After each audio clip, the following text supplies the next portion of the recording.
Ciri-ciri orang yang mendapat Lailatul Qadar. Kebanyakan dari kita selalu bertanya-tanya, bagaimanakah tanda-tanda seseorang yang peroleh Lailatul Qadar? Bisakah secara kasat mata manusia mengetahui jika ada seseorang yang mendapatkan malam 1000 bulan?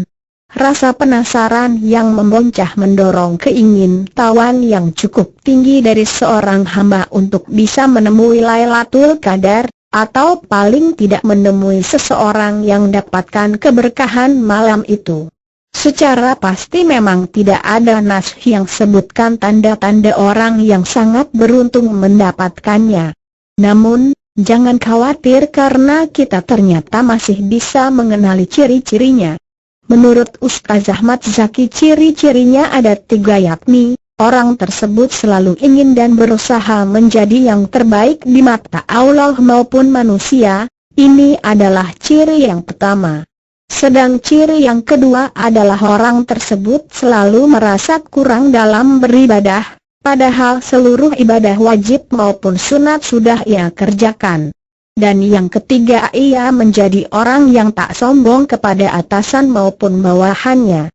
Dari segi wajah ia terlihat lebih bersinar dan enak dipandang mata, dan ini hanya bisa dilihat oleh orang-orang yang dekat dengan Allah. Ada pula yang menyebutkan ciri-ciri lain dari orang yang tengah mendapatkan Lailatul Qadar itu adalah: 1. Orang yang mendapatkan Lailatul Qadar akan melihat semua dengan terang di kegelapan malam. Hal ini tidak semua hamba bisa melakukan hal serupa jika bukan yang dipilihnya. Kebanyakan manusia tidak akan bisa melihat dengan jelas apalagi terang saat digelapnya malam. Dan atas kuasanya seorang hamba pilihannya pada malam itu seolah tak melihat kegelapan malam, karena semuanya serba terang. 2. Ia seolah dapat melihat seluruh benda dan makhluk di bumi bersujud kepada Allah. Tanpa kita sadari sebenarnya semesta ini bersujud dan bertasbih kepada Allah, namun manusia tak bisa begitu saja bisa melihatnya secara kasat mata. Dan orang yang beruntung mendapatkan anugerah Lailatul Qadar ini akan bisa melihat semesta alam dan seluruh isi yang ada di dalamnya bersujud pada Allah. 3. Bisa mendengar suara malaikat dan semua tutur katanya. Rasulullah saat didatangi peristiwa luar biasa dalam sujud saat mengimami salat malam dengan para sahabatnya, beliau memang sujud begitu lama, padahal hujan datang mengguyur dengan lebatnya di masjid yang tak beratap sempurna.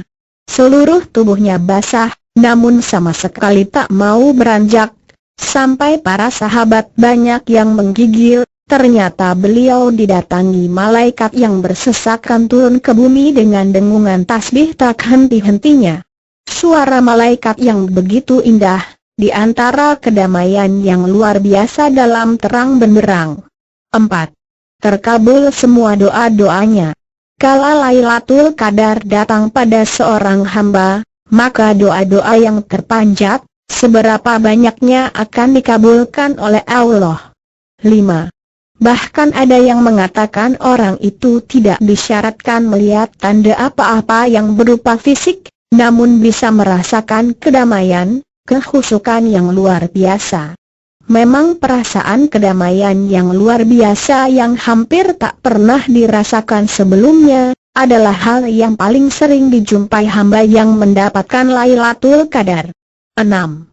Karena sudah mengalami peristiwa spiritual yang luar biasa, maka akan tambah kuatlah imannya, perilaku sehari-hari akan lebih baik tentunya seperti senang sedekah, jauhi gibah dan hal-hal yang tidak manfaat, lebih mampu mengendalikan diri dan lebih toleran pada orang lain, tak peduli golongan, suku bahkan agamanya. Untuk poin terakhir ini perlu mendapat perhatian, karena sejujurnya sampai saat ini pun orang-orang yang mengaku fanatik pada Islam namun pada kenyataannya ia sebenarnya malah kerdil dalam mengaktualisasikan Islam sebagai rahmatan lil alamin dalam kehidupan sehari-hari. Jangankan dengan agama lainnya, Dengan umat yang sama-sama beragama Islam pun namun berbeda golongan atau mazhab juga cara pandang terkadang susah bisa sejalan seirama, bahkan cenderung menjadi pembenci dan suka menghujat. Padahal jika dirunut Rasulullah adalah umat yang paling toleran pada umat lain di zamannya, baik Yahudi, Majusi dan Nasrani. Rasulullah menghargai dan menghormati dan tidak mengganggu mereka secara fisik dan psikis selama mereka tidak mengganggu Islam. Sikap bijaksana ini memang patut menjadi panutan. Meraih Lailatul Qadar bukan perkara mudah jika manusia masih juga bersifat sombong dan mengira paling benar sendiri dan bersifat kerdil hati. Harga untuk malam 1000 bulan tidaklah murah. Perlu perjuangan akhlak yang diperbaharui tanpa henti. Namun sejatinya ia juga bukan mahal, bagi hambanya yang memang benar-benar terpilih tanpa memandang ras, golongan, usia juga status sosial, dan berperilaku seperti yang dituturkan oleh Ustaz Ahmad Zaki di atas. Wallahu a'lam bishawab.